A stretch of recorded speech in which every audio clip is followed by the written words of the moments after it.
గురుగారు, తెలుగు పుణ్యాలపేటి పోతన భాగవతాన్ని ఆంధ్రీకరించిన పోతనామాత్యుడి తల్లిదండ్రులు ఎవరు? వారి వంశవృక్షం ఏమిటి? తెలుగువారి అదృష్టం పండటం వల్ల మనం చేసుకున్న జన్మ జన్మాంతరాల పుణ్య ఫలం వలన పోతనామాత్యుడు తెలుగువాడై జన్మించి వ్యాస భాగవతాన్ని ఆంధ్రీకరించి అందులోని అమృతాన్ని మనకు అందించాడు.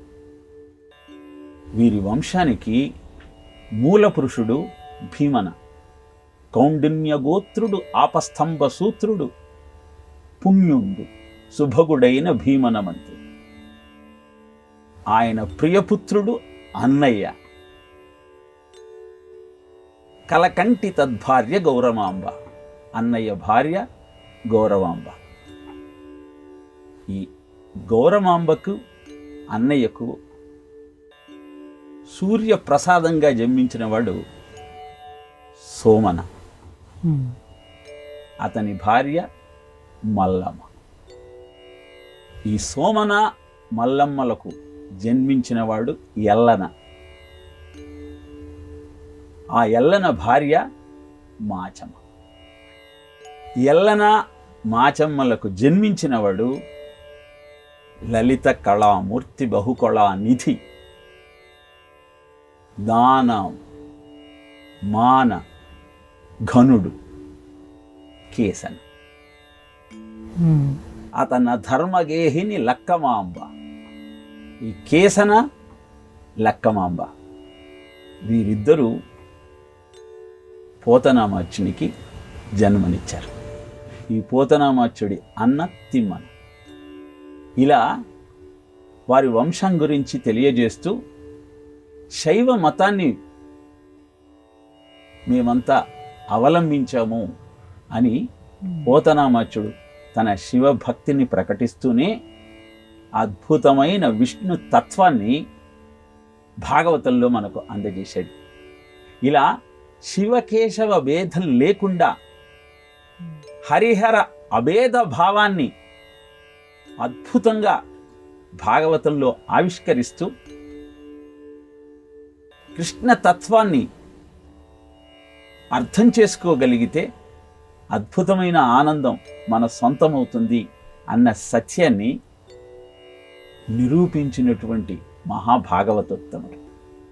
ప్రపంచ సాహితీ చరిత్రకే మకుటాయమానంగా నిలిచిపోయేటువంటి అద్భుతమైన పద్యాలను భాగవతంలో మనం చదవగలుగుతాం.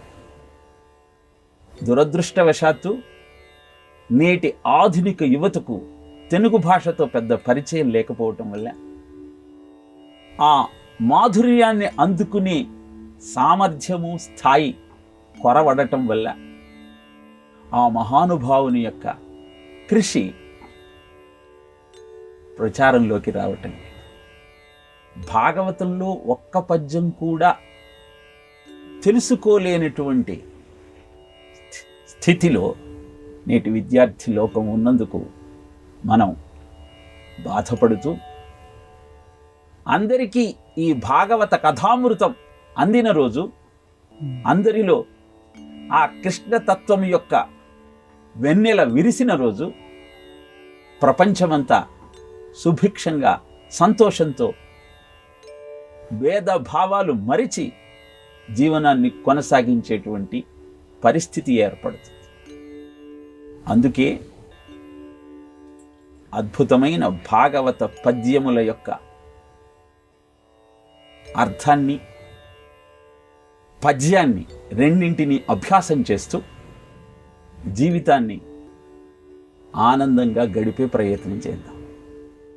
ముఖ్యంగా తల్లిదండ్రులు పిల్లలకు ఇలాంటి అభ్యాసం చేయించేటువంటి అలవాటును చేయగలిగితే భాష మీద మక్కువ, భాగవతం మీద ఆసక్తి రెండూ కూడా విద్యార్థులలో పెరుగుతాయి. అలా పెరగాలన్నటువంటి ఆలోచనతోనే పోతనామాత్యుడి వంశ వృక్షాన్ని పోతనామాత్యుడే భాగవతంలో పొందుపరిచి మరీ ఇలాంటి అద్భుతమైన వంశవృక్షం మాది. సూర్యోపాసన, శివోపాసన, విష్ణు ఉపాసన అన్నీ నడుస్తూ ఉండేవి. ఎప్పుడైతే ఈ దేవతామూర్తుల యొక్క అనుగ్రహం వారిని ఆరాధించకపోవటం వల్ల మనకు మృగ్యమవుతుందో అప్పుడు అనేకమైన విపరీతమైన ఆలోచనలు కలుగుతూ ఉన్నాయి. పోతన బొమ్మెరవాడా, ఒంటిమిట్టవాడా, అక్కడ పుట్టాడా, ఇక్కడ పుట్టాడా అన్న ఆలోచనతో జీవితం గడుస్తోంది తప్పితే ఎక్కడి వాడైనా అద్భుతమైన రచన చేశాడు, ఆ రచనను అర్థం చేసుకోవాలన్న ఆలోచన నేటి సమాజంలో కొరవడుతుంది. కనుక ఆ పోతనను మళ్ళీ అద్భుతమైనటువంటి ఇలాంటి సాహిత్యాన్ని అందించటం కోసం భూమండలం మీద అవతరించాలని ఆకాంక్షిస్తూ అందరిలో భాగవతం పట్ల ఆసక్తి కలగాలని కోరుకుంటూ ఈ అభ్యాసానికి అంకురార్పణ చేద్దాం.